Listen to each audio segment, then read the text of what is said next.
Hello friends, welcome back to my channel. আপনাদের প্রত্যেককে স্বাগত জানিয়ে আবার চলে আসলাম আপনাদের এই বন্ধু আপনাদের সামনে। আজ আমার মেয়ের টেস্ট এক্সাম শেষ হলো, তো টেস্টের রেজাল্ট আউট হওয়ার পরে আমরা যাব দক্ষিণেশ্বরের মন্দিরে পুজো দিতে। তো দর্শক বন্ধুরা সঙ্গে থাকুন, দেখতে থাকুন। টেস্ট পরীক্ষার লিস্ট দেখবার পর আমরা চলে গেছিলাম বড় মাসিমণি ও ছোটো মাসিমণির সঙ্গে দেখা করতে। সেই জন্য আমাদের বাড়ি ফিরতে দেরি হয়ে গেল, রাতও হয়ে গেছে। বাড়ির সামনের মন্দিরে মেয়েকে নিয়ে চলে আসলাম।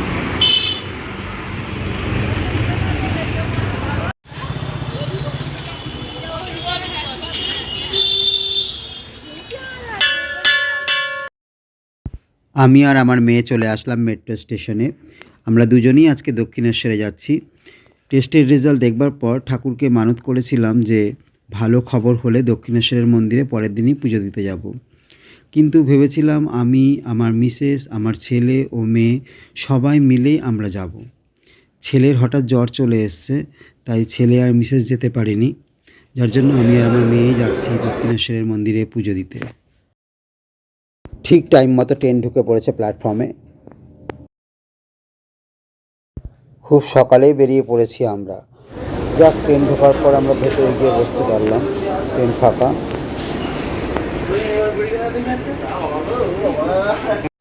अगला स्टेशन शहीद खुदीराम ब्रिजी के लिए प्लेटफॉर्म बाईं तरफ। द नेक्स्ट स्टेशन शहीद खुदीराम और খুব তাড়াতাড়ি চলে আসলাম আমরা দক্ষিণেশ্বরের মন্দিরে।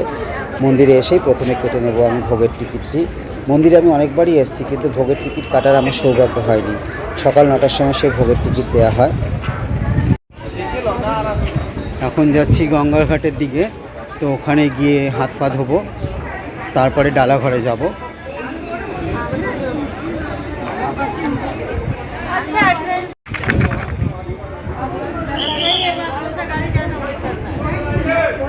চলে এসেছি গঙ্গার ঘাটের সামনে।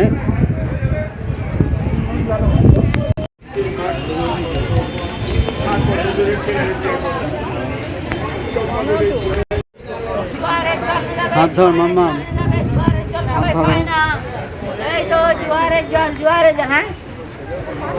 ছানু চলে গেছে। ওই ছানু দাদাকে দাও না।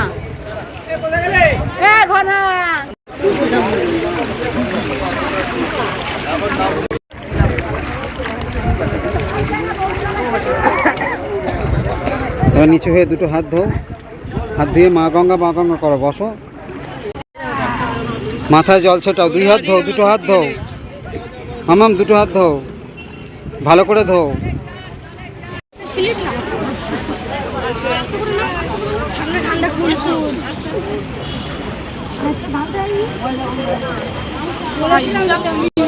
আবার কি 3টে বোতল আছে? হাত পা ধোয়া হয়ে গেছে, ডালাঘরে যাব।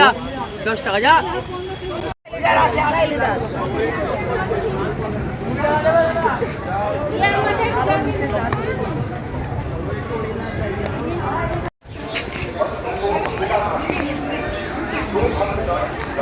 রামকৃষ্ণ ঠাকুরের ঘর সব দেখাবো, চল।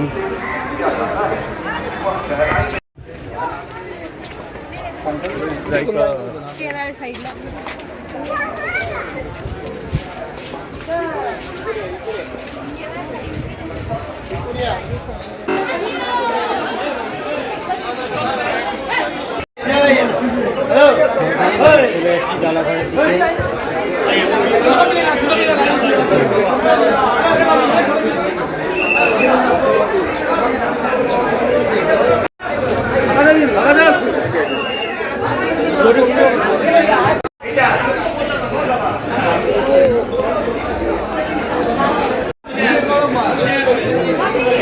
আমরা এখন যাব 40 নম্বর ডালাঘরে।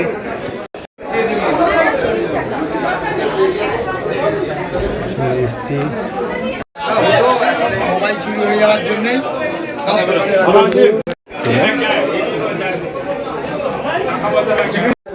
এগুলো 5টা দেবেন। ডালাঘর থেকে ডালা আমাদের নেওয়া হয়ে গেছে। এবার আমরা এগিয়ে যাচ্ছি মায়ের মন্দিরের দিকে পুজো দেবার জন্যে।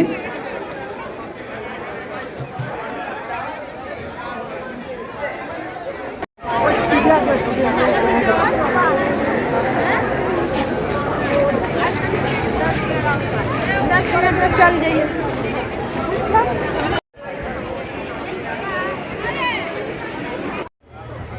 আমরা মন্দিরের সামনে প্রায় চলে এসেছি। মন্দিরের ভেতরে তো ফোন অ্যালাউ নেই, যার জন্যে আমরা মন্দিরের ভেতরের ছবিগুলো আপনাদেরকে দেখাতে পারবো না। এক্ষুনি আমরা ফোন জমা দিয়ে মন্দিরের ভেতরে পুজো দেওয়ার জন্য ঢুকে যাব। পুজো দেওয়া হয়ে গেছে আমাদের, আর ভোগের টিকিট কেটেছি, মায়ের ভোগের টিকিট।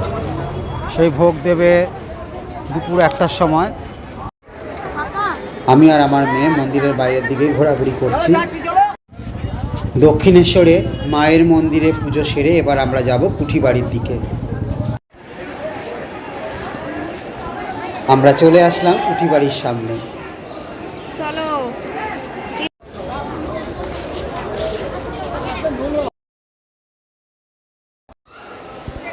বাবা বলেছিলেন মায়ের পুজো তাড়াতাড়ি হয়ে গেলে মেয়েকে কুঠিবাড়িটা দেখিয়ে আনতে, তাই বাবার কথা মতো চলে আসলাম কুঠিবাড়ির ভেতরে। দক্ষিণেশ্বরের মন্দিরে আমি অনেকবারই এসেছিলাম, কিন্তু এই কুঠিবাড়িতে আমি কোনোদিনই আসিনি।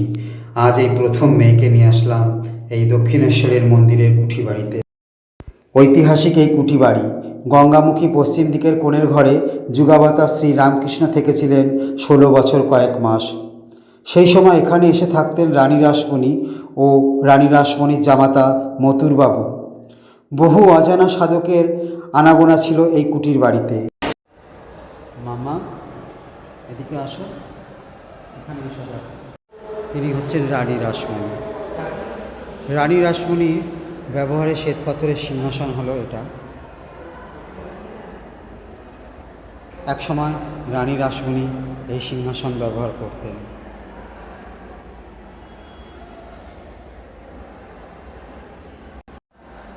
রামকৃষ্ণ পরমহংসদেবের মূর্তি। রামকৃষ্ণ পরমহংসদেবের বাম হাতের পাশে রয়েছে ওনার ব্যবহৃত পোশাক।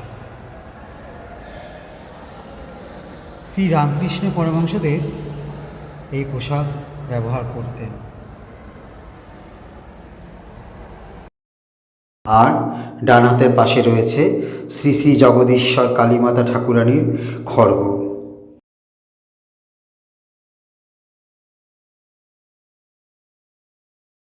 এই ঐতিহাসিক কুটিবাড়ি প্রসঙ্গে শ্রী রামকৃষ্ণ বলেছেন, আপন কক্ষে বসিয়া শুনিয়াছি মা পাইজার পড়িয়া বালিকার মতো আনন্দিতা হইয়া ঝমঝম শব্দ করিতে করিতে মন্দিরের উপরতলায় উঠিতেছে। দ্রুত পদে কক্ষের বাহিরে আসিয়া দেখিতেছি সত্য সত্যই মা মন্দিরের দ্বিতলের বারান্দায় আলুলায়িত কেশে দাঁড়াইয়া কখনো কলিকাতা এবং কখনো গঙ্গা দর্শন করিতেছেন। শ্রী রামকৃষ্ণ সাধন মার্গের বহু ঘটনা প্রকাশ ঘটেছে এখানে। গদাধর থেকে শ্রী রামকৃষ্ণেও উত্তরণের নীরব সাক্ষী ঐতিহাসিক এই কুঠিবাড়ি। এই কুঠিবাড়িতে আমি প্রবেশ করার পর আমার মনের ভেতরটি যেন শুদ্ধ আর পবিত্র হয়ে গেল।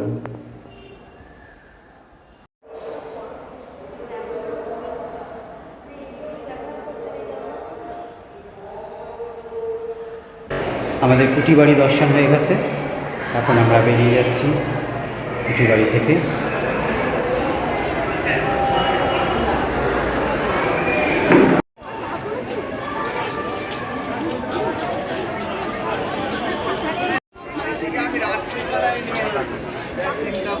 এই মূর্তিটি রানী রাসমণির মূর্তি।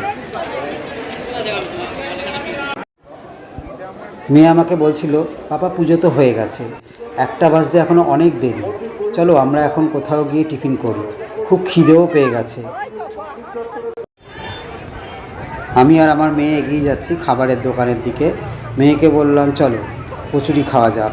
মেয়ে বলল চলো পাপা তাই হোক। চলে আসলাম আমি আর মেয়ে কচুরির দোকানে, দুজনে বসে পড়লাম, অর্ডার করলাম কচুরি দেওয়ার জন্য। 4টে কচুরি সঙ্গে ছোলার ডাল আমি আর মেয়ে দুজনেই নিয়ে নিয়েছি। চলো এবার আমরা টিফিনটা করতে থাকি।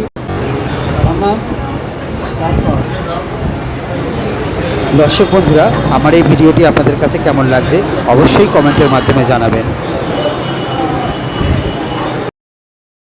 দক্ষিণেশ্বরের মন্দিরে মায়ের ভোগ, আর এই সন্দেশ দিয়ে আমি পুজো দিয়েছিলাম।